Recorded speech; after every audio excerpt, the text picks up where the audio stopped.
In the vast blue expanse of the East and South China Seas, history is repeating itself.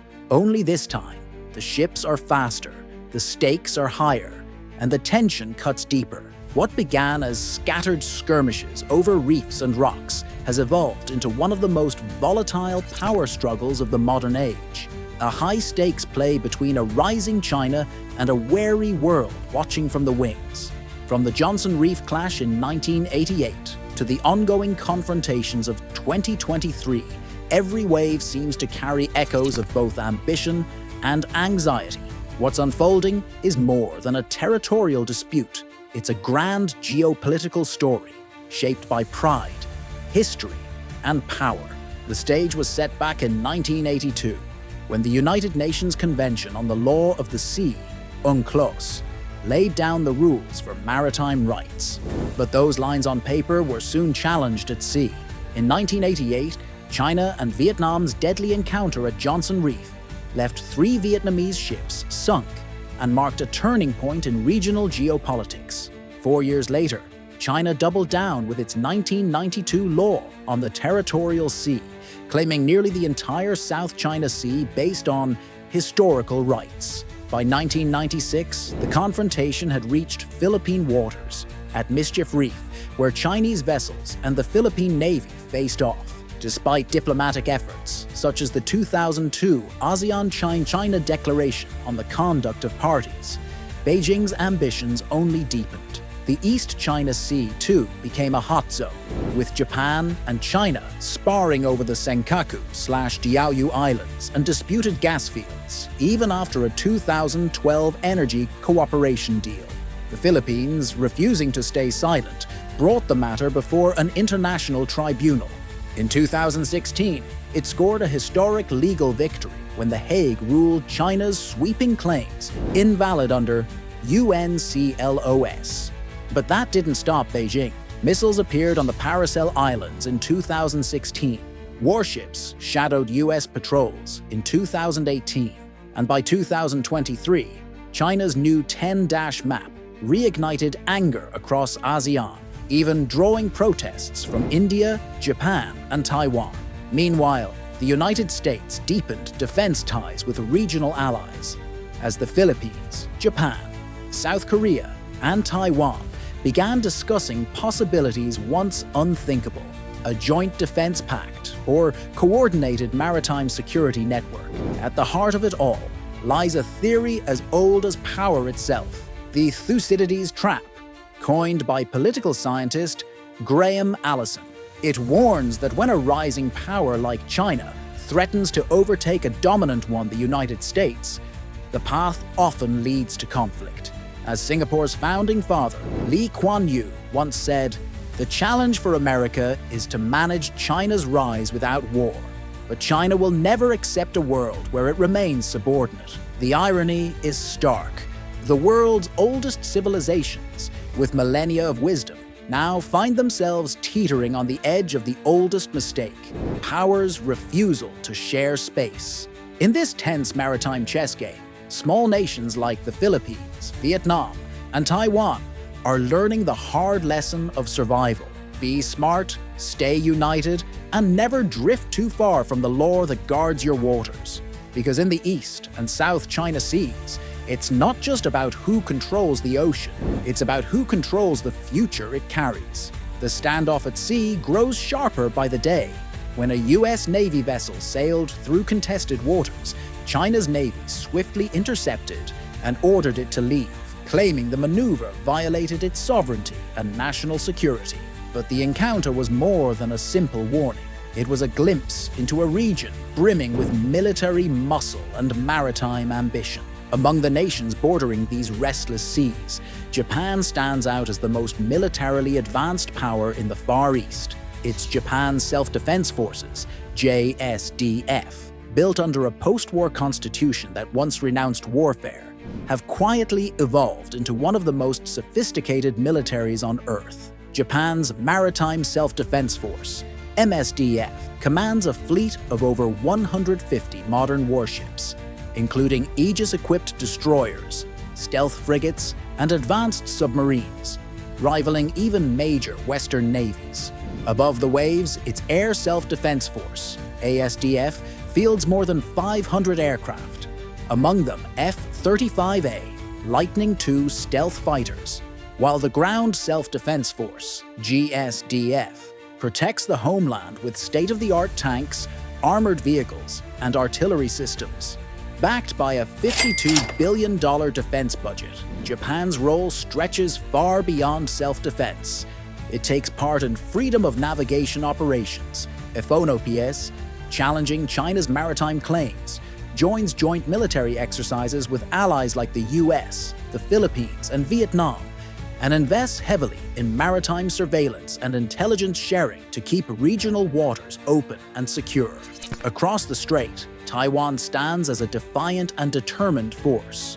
With a $19.4 billion defense budget and 169,000 active troops backed by 1.6 million reservists, Taiwan's military is designed for one goal: deterrence. Its navy, equipped with more than 110 vessels, from advanced destroyers and frigates to submarines and fast attack craft, is armed with Xiongfeng 3 anti-ship missiles, torpedoes, and cutting-edge anti-submarine warfare systems. Its air force packs over 400 aircraft, including F-16 Fighting Falcons and domestically produced FCK-1 Qingkuo jets, while the island continues to develop hypersonic missiles to match regional rivals.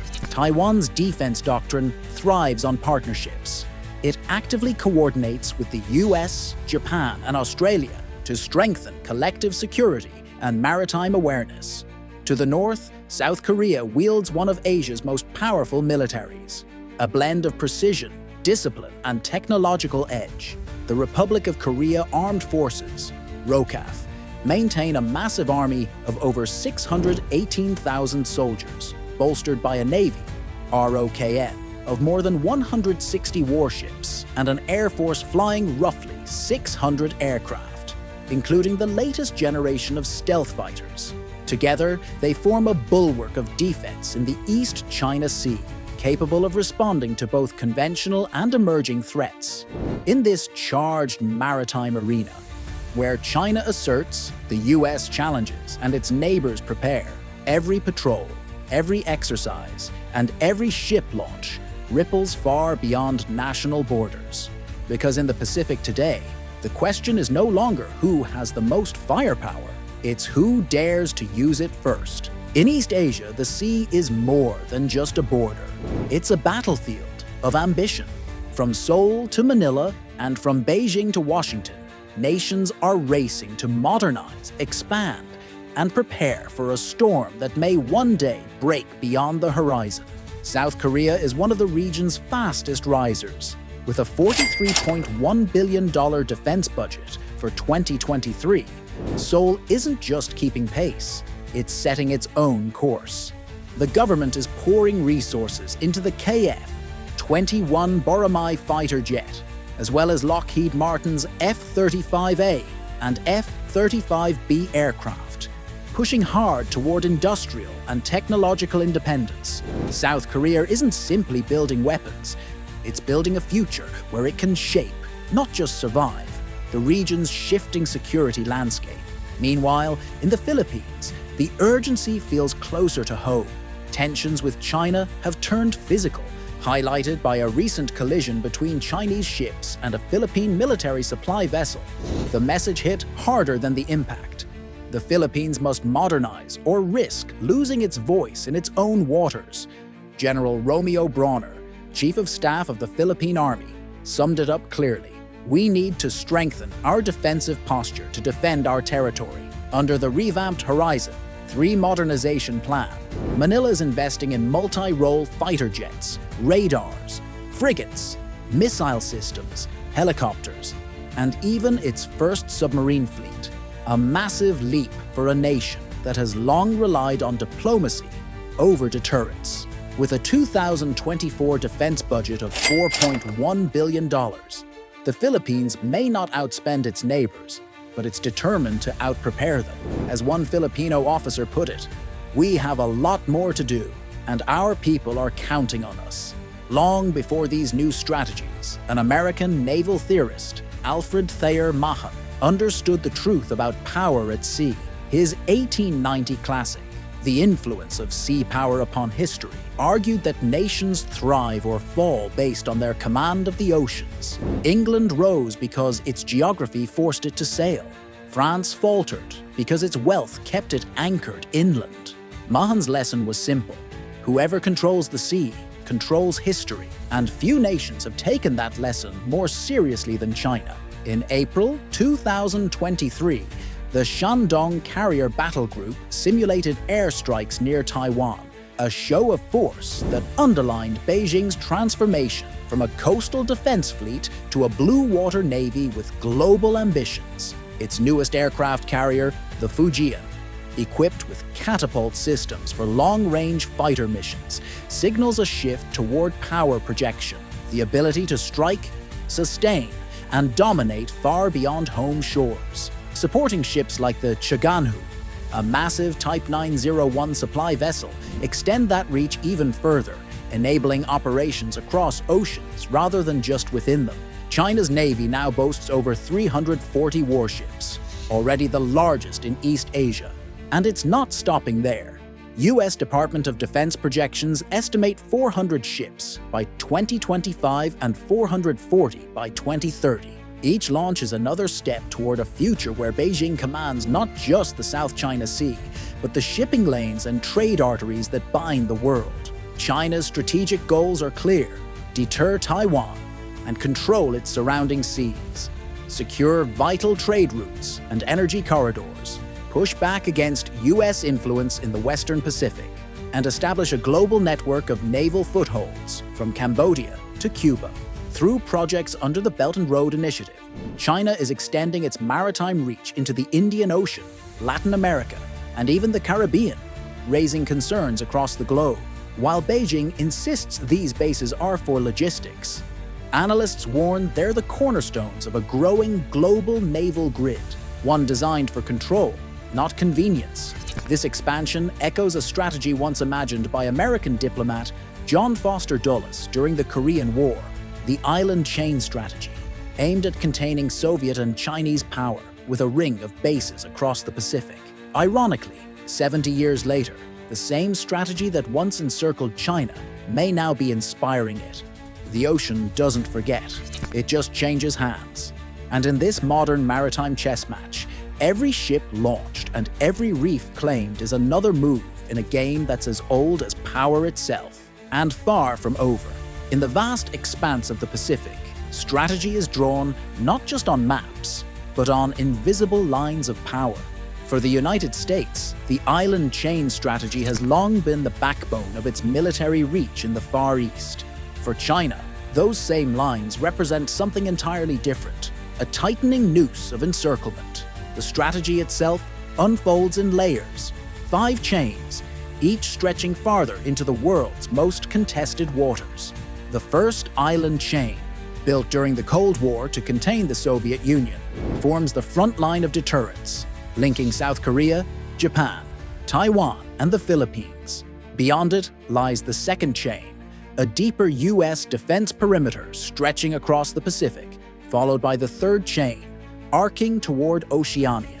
More recently, analysts have added 2 more conceptual layers. The fourth chain, looping around Lakshadweep and the Maldives, targets key maritime choke points like Gwadar Port and Hambantota, while the fifth chain extends as far as Djibouti and the Gulf of Aden, encircling China's growing network of overseas bases. For Washington, these chains represent power projection, control of sea lanes, and strategic depth. For Beijing, they're pressure points, reminders that its growing Blue Navy still sails through waters watched, measured, and sometimes challenged. Amid growing tension in the East and South China Seas, a new idea is gaining traction: a joint defense pact among the Philippines, Taiwan, Japan, and South Korea. The goal? To counter China's assertive maritime expansion through shared intelligence, joint naval drills, and coordinated operations defending freedom of navigation. It's an ambitious vision, and a bold one. Imagine combining Japan's cutting-edge naval fleet, Taiwan's strategic location, South Korea's advanced military, and the Philippines' expanding coastal defenses into a single, unified maritime force. Such an alliance could serve as a powerful deterrent, but also a provocation. Committing to defend one another in case of attack would demand deep coordination, shared planning, and mutual trust, all while risking a fierce reaction from Beijing. Still, in a region where the line between deterrence and escalation is razor-thin, it's a scenario that can't be ruled out, especially if China continues testing the limits. But not all battles are fought on the waves. In today's world, cyber and space are the new frontiers of warfare. A second, more subtle form of alliance could emerge, one centered on strategic cybersecurity, digital defense, and technological innovation. Japan's cyber expertise, Taiwan's world-class tech industry, South Korea's innovation, and the Philippines' geographic advantage could combine into a partnership built not on bullets, but bandwidth. This kind of cooperation would allow these nations to push back against Chinese aggression. Without crossing the red line of open confrontation, observers could still play key roles, offering intelligence, logistics, and shared research, building resilience without sparking retaliation.